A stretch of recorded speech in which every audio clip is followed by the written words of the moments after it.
は、モナコのもう一品クッキングです。今日はね、ちくわときゅうりの和え物をしたいと思います。お願いします。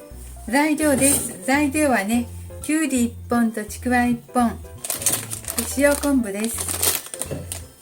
あとはね、ごまとごま油です。はい、それでは作っていきたいと思います。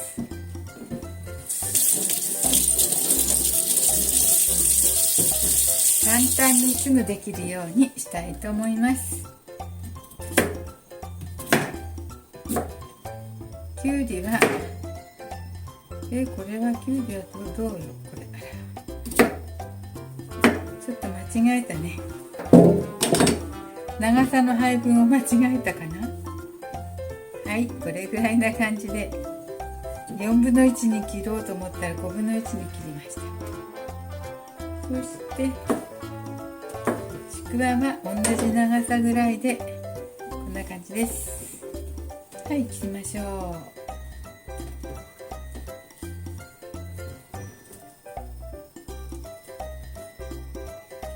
う。細長く切りますね。合わして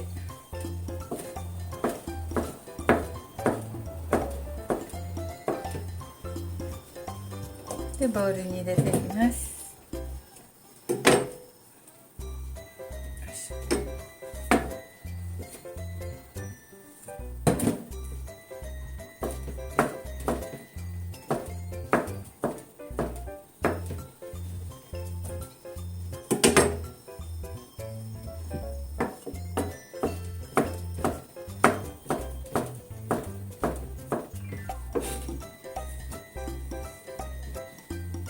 あとはきゅうりです。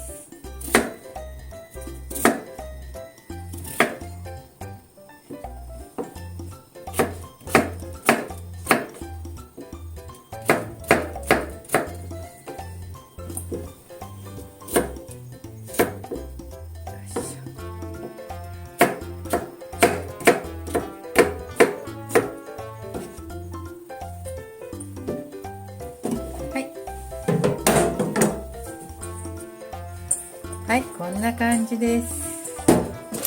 これにね、塩昆布入れます。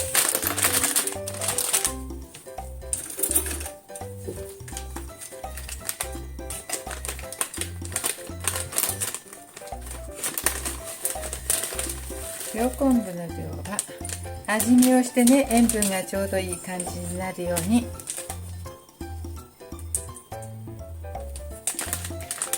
入れます。ごまをたっぷり入れて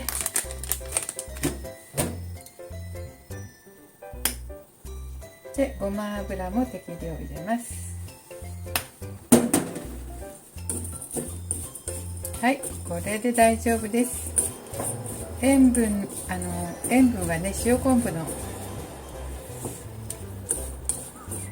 塩で味を見て調節します。ちょっと味を見ましょう。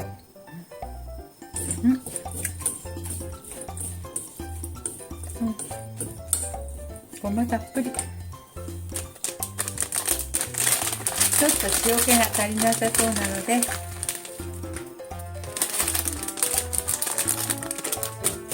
塩昆布は2つまみぐらいがいいね。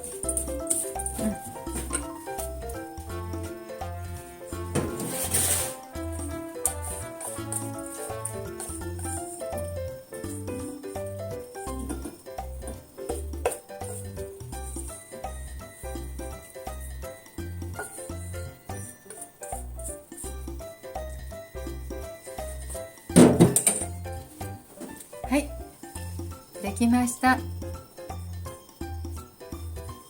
ちくわときゅうりの昆布は塩昆布あえです。ちくわときゅうりの塩昆布あえできました。はい、美味しいです。すぐできてね、さっぱりいただけます。はい、今日も見ていただいてありがとうございました。できましたらチャンネル登録をよろしくお願いします。